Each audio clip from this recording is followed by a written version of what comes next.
बिस्मिल्लाहिर्रहमानिर्रहीम अस्सलाम वालेकुम student, this is Atif Mahmood. तो आज का लेक्चर जो है वो है एक्सरसाइज 7.3 का। नंबर 1 में आपने कोटर्मिनल एंगल्स फाइंड करने हैं। इसी तरह क्वेश्चन नंबर 2, 3, 4 में आपने क्वाड्रेंटल एंगल्स फाइंड करने हैं। तो उनको क्वेश्चंस को सॉल्व करने के लिए हमें कुछ डेफिनेशंस की ज़रूरत है, कुछ टॉपिक समझने हैं। ये बेसिक कॉन्सेप्ट समझेंगे तो फिर हम वो क्वेश्चन सॉल्व कर सकेंगे। तो उन क्वेश्चंस को करने के लिए हमें कुछ डेफिनेशंस चाहिए और ये हमने याद करनी है, ये पेपर में भी आती है। ठीक है, तो सबसे पहली डेफिनेशन है हमारी coterminal angles. The angles which have same initial and terminal arms और sides are called coterminal angles, और इसको हम जनरल एंगल्स भी बोलते हैं। अब इसको समझे क्या होते हैं। अब मेरे पास अगर एक एंगल है थीटा, इसकी ये इनिशियल आर्म है, ये टर्मिनल आर्म है। ठीक है, अगर मैं एक रोटेशन करके फिर यही एंगल फॉर्म कर दूं तो इसकी इनिशियल और टर्मिनल साइड ये भी दोनों सेम है। तो ऐसे एंगल्स जिनकी इनिशियल और टर्मिनल साइड्स सेम हो, ऐसे एंगल्स को कोटर्मिनल एंगल्स बोलते हैं। और याद रखना है ये हमेशा रोटेशंस ऐड करने से आते हैं। 2 पाई प्लस कर दें, माइनस कर दें तो आपको क्या मिल जाएंगे, आपको कोटर्मिनल एंगल्स मिलेंगे। प्लस करेंगे तो पॉजिटिव मिलेगा, नेगेटिव माइनस करेंगे तो आपको नेगेटिव कोटर्मिनल। तो ये होते हैं कोटर्मिनल की इनिशियल और टर्मिनल साइड्स सेम हो, ऐसे एंगल्स को बोलते हैं कोटर्मिनल एंगल्स। अच्छा जी, दूसरी डेफिनेशन है एंगल स्टैंडर्ड। अब एंगल अपने स्टैंडर्ड पोजीशन में कब होगा, उसके लिए डेफिनेशन क्या है कि अगर कोई एंगल है मेरे पास, आपको पता है ये एक्स वाई प्लेन है, अगर किसी भी एंगल की इनिशियल आर्म हमेशा पॉजिटिव एक्स एक्सिस पे लाई कर रही हो, टर्मिनल आर्म कहीं पे भी चली जाए, इसका मतलब ये एंगल क्या होगा, अपनी स्टैंडर्ड पोजीशन में। तो स्टैंडर्ड पोजीशन में होने के लिए एंगल की जो इनिशियल आर्म है वो हमेशा कहाँ पे होनी चाहिए, ये पॉजिटिव एक्स एक्सिस के ऊपर होनी चाहिए। टर्मिनल कहीं पे भी चली जाए तो ऐसे एंगल्स क्या कहलाएंगे, स्टैंडर्ड पोजीशन में कहलाएंगे। ठीक है, क्वाड्रेंटल एंगल्स। क्वाड्रेंटल एंगल्स कौन से होते हैं, ऐसे angles if the terminal arm of an angle in standard position lies along the x axis or y axis is called a quadrantal angle।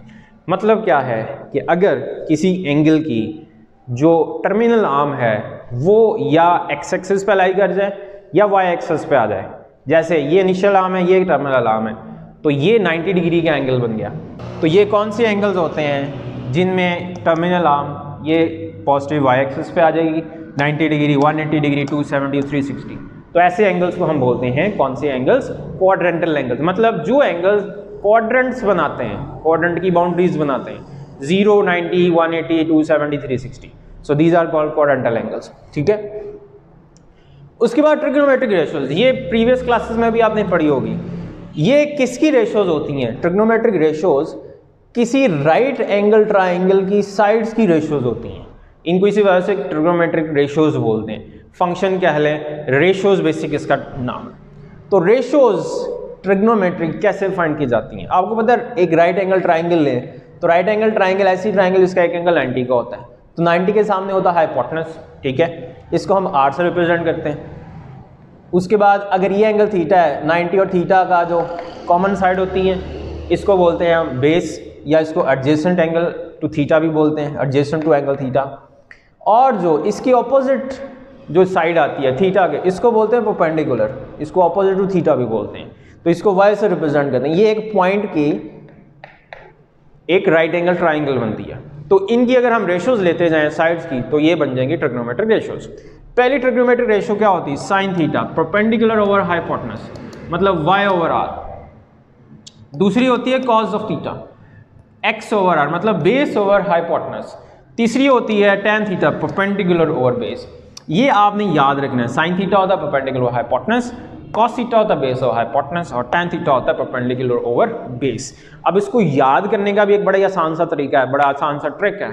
तो वो ट्रिक का आपका क्या है, एक सेंटेंस याद रखना है। कौन सा, some people have curly brown hairs through proper brush. तो अब ये आप कहेंगे ये बड़ा मजेदार सा ये सेंटेंस क्या चीज है, ये बेटा इसका फॉर्मूला को याद करने का तरीका है। कैसे, sine, S stand for sine, sine का होता है perpendicular over hypotenuse. Some people have, sine होता है perpendicular over hypotenuse. Curly brown hair, cos होता है base over hypotenuse. Through proper brush, tan theta होता है परपेंडिकुलर ओवर बेस। तो ये सेंटेंस याद रख लेंगे, आपको ये ट्रिग्नोमेट्रिक रेशियोज 3 की 3 ही अच्छी तरह याद हो जाएगी। बाकी जो तीनों हैं वो रेसिप्रोकल होती हैं। साइन का कोसिकेंड होता है, मतलब साइन का S से स्टार्ट होगा तो साइन का रेसिप्रोकल C से स्टार्ट होगा, ऐसे याद रखना है। साइन का कोसिकेंड हो जाएगा कॉज का सी से स्टार्ट हो रहा है, इसका साइन का इसका सीकेंड एस से स्टार्ट होगा, C cos reciprocal secant, S sine reciprocal cosecant, tan का आपको पता है कोटेंजेंट, तो ये कहलाती हैं ट्रिग्नोमेट्रिक रेशियोज। ठीक है, अब इसी के साथ ट्रिग्नोमेट्रिक रेशियोज की साइंस आपने कैसे फाइंड करनी है। ट्रिग्नोमेट्रिक रेशियोज की साइंस याद रखने के लिए भी एक बड़े आसान सा फॉर्मूला है, एक सेंटेंस है, याद रखने का तरीका होता है ऐड शुगर टू कॉफी। मतलब अगर एंगल पहले क्वाड्रेंट में है, दूसरे में है, तीसरे में या चौथे में है, तो पहले में आएगा तो साइंस क्या होंगी तमाम ट्रिग्नोमेट्रिक रेशियोज। तो add sugar to coffee, A stands for all positive. अगर एंगल पहले में है तमाम ट्रिग्नोमेट्रिक रेशियोज पॉजिटिव, अगर एंगल सेकंड में है S stands for sine, sine और उसका रेसिप्रोकल पॉजिटिव होगा, बाकी सारे negative.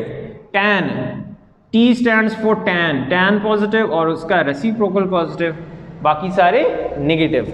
Cos, C stands for cos, cos positive और उसका रेसिप्रोकल पॉजिटिव और बाकी सारे नेगेटिव। तो इस तरह आपने ये साइंस को याद रखना है, पहले में ऑल पॉजिटिव, दूसरे में साइन पॉजिटिव और उसका रेसिप्रोकल बाकी नेगेटिव, तीसरे में टैन पॉजिटिव उसका रेसिप्रोकल बाकी सारे नेगेटिव, चौथे में कॉस पॉजिटिव और उसका रेसिप्रोकल बाकी सारे नेगेटिव।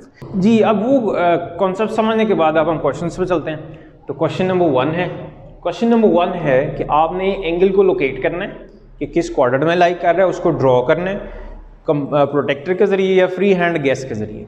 उसके बाद आपने उसका पॉजिटिव और नेगेटिव को टर्मिनल एंगल फाइंड करना है। अच्छा, पहला क्वेश्चन है 170 डिग्री किस क्वाड्रेंट में लाई करेगा, सेकंड क्वाड्रेंट में। आपने फ्री हैंड इसको 170 डिग्री एंटी क्लॉकवाइज ड्रॉ कर देना है सेकंड क्वाड्रेंट में, तो इस तरह आपने इसको ड्रॉ कर देना। अब आते हैं इसके कोटर्मिनल एंगल्स पे, तो आपने पॉजिटिव कोटर्मिनल एंगल निकालना है, उसके लिए आपने 360 प्लस कर देना है और नेगेटिव कोटर्मिनल के लिए 360 माइनस कर देना है। तो 530 डिग्री इसका पॉजिटिव कोटर्मिनल एंगल है। ठीक है, एक रोटेशन के बाद, और 360 माइनस करने से -210 डिग्री, तो ये क्लॉकवाइज ये वाला एंगल, तो ये आपका पॉजिटिव को टर्मिनल भी आ गया, नेगेटिव भी आ गया। पॉजिटिव के लिए 360 प्लस करना है, नेगेटिव के लिए 360 माइनस करना है। अच्छा, नेक्स्ट क्वेश्चन पे चलते हैं। क्वेश्चन नंबर सेकंड है इसका 780। अब इसमें देखें 780 360 से ज़्यादा है, जब 360 से एंगल ज़्यादा होगा आपने इसको 360 पे डिवाइड करना है, तो 2 पे गया 720 60 डिग्री। दिस इज योर को टर्मिनल एंगल। एक्चुअल में एंगल 60 डिग्री का है, 2 रोटेशन करें तो बनता है 780, तो मतलब आपका 60 डिग्री का एंगल बनेगा। अब इसको लोकेट कैसे करना है, आपने पहले 60 डिग्री पहले क्वाड्रेंट में है इसको ड्रॉ कर लेना है, और 2 रोटेशंस के बाद बनाएंगे तो कौन सा बनेगा, 780 डिग्री। समझ आ गई बात। अब आपने इसका पॉजिटिव निकालना, आपने 780 की बजाय आपने जो 60 डिग्री था उसको यूज़ करना है, इसमें 360 प्लस करना है, तो ये इसका पॉजिटिव को टर्मिनल आ जाएगा 780 का। 360 माइनस करना है तो ये इसका नेगेटिव को टर्मिनल एंगल आ जाएगा, विच इज़ नेगेटिव 300। तो इस तरह आपने जब एंगल 360 से ज़्यादा होगा उसको लोकेट और उसके पॉजिटिव और नेगेटिव। इसी तरह नेगेटिव 100 आपको पता है जी ये क्लॉकवाइज डायरेक्शन में होगा, तो ये आ जाएगा जी आपका थर्ड क्वाड्रेंट में क्लॉकवाइज। तो ऐसे आपने लोकेट कर लिया, 360 प्लस करेंगे पॉजिटिव को टर्मिनल आ जाएगा, और 360 माइनस करेंगे तो नेगेटिव का टर्मिनल एंगल आ जाएगा। ठीक है, इसी तरह नेक्स्ट है -500। अब ये 360 से ज़्यादा है, 360 पे डिवाइड करना है, तो -500 को इस किस तरह लिख सकते हैं, -360 -140, तो मतलब माइनस का 140 आपका इसका को टर्मिनल एंगल बनता है। तो अब आपने इसको 140 आपको पता है जी ये थर्ड में जाएगा क्लॉकवाइज डायरेक्शन में। कैसे बनाना है, एक रोटेशन के बाद। अब -140 प्लस किया 360 तो ये पॉजिटिव को टर्मिनल आ गया, विच इज 220 डिग्री। अब क्योंकि इसमें रोटेशन ऐड करूंगा तो मुझे मिलेगा -500, वो तो मेरा एक्चुअल है। इसका नेगेटिव के लिए क्या करना है, इसमें फिर दोबारा मैंने 360 माइनस कर देना है, तो -860 ये क्या हो जाएगा, इसका नेगेटिव आ जाएगा, और 220 डिग्री ये इसका पॉजिटिव को टर्मिनल आ जाएगा। तो ये क्वेश्चन नंबर 1 है कि आपने पॉजिटिव और नेगेटिव को टर्मिनल एंगल्स कैसे फाइंड करने हैं। क्वेश्चन नंबर 2 बहुत ईजी है। तो आपको पता है क्वाड्रेंटल एंगल्स कौन कौन से होते हैं, 0, 90, 180, 270 और 360। तो 156 डिग्री इसका क्वाड्रेंटल एंगल्स कौन से क्वाड्रेंट में जा रहे हैं, ऑब्वियस बात है 156 सेकंड में होता है, तो सेकंड का आपका होता है 90 और 180, 90 और 180, तो इसके क्वाड्रेंटल एंगल आता है 318 डिग्री। ये जाता है जी फोर्थ क्वाड्रेंट में, 270 डिग्री और 360 डिग्री।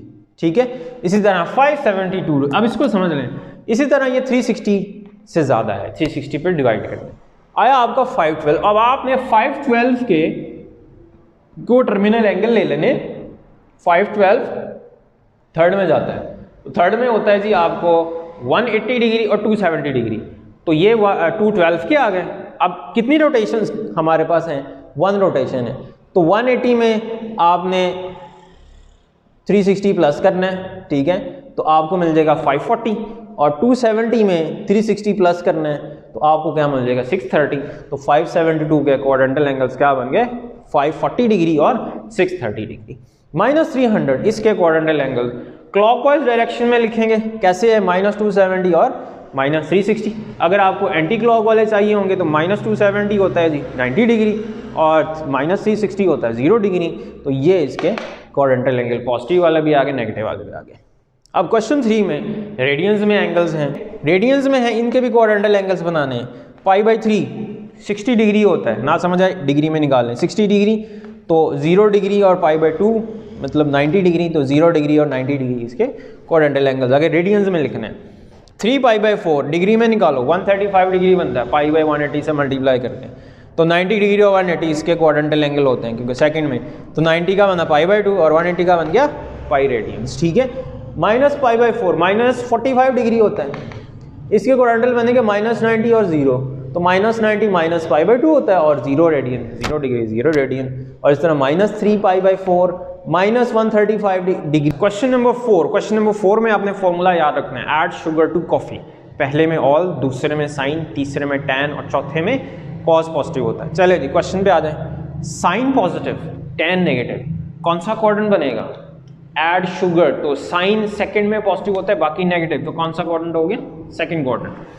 कॉस नेगेटिव, साइन भी negative, add sugar to tan, tan third में पॉजिटिव होता है, बाकी सारे नेगेटिव, इट मींस दोनों नेगेटिव हैं साइन और कॉस, तो थर्ड में चला गया टैन वाला। Secant positive, sine negative, secant होता है कॉस का रेसिप्रोकल, तो सीकेंड पॉजिटिव है तो इट मींस साइन नेगेटिव है, तो कौन सा क्वाड्रेंट बन गया? चौथा क्वाड्रेंट, ठीक है। कॉस नेगेटिव, टैन भी नेगेटिव, तो add sugar S, sine second quadrant में जाएगा। कॉसिकेंड पॉजिटिव, कॉस भी पॉजिटिव, दोनों पॉजिटिव है, साइन भी और कॉस भी, ऑल पहला क्वाड्रेंट। साइन नेगेटिव, सीकेंड भी नेगेटिव,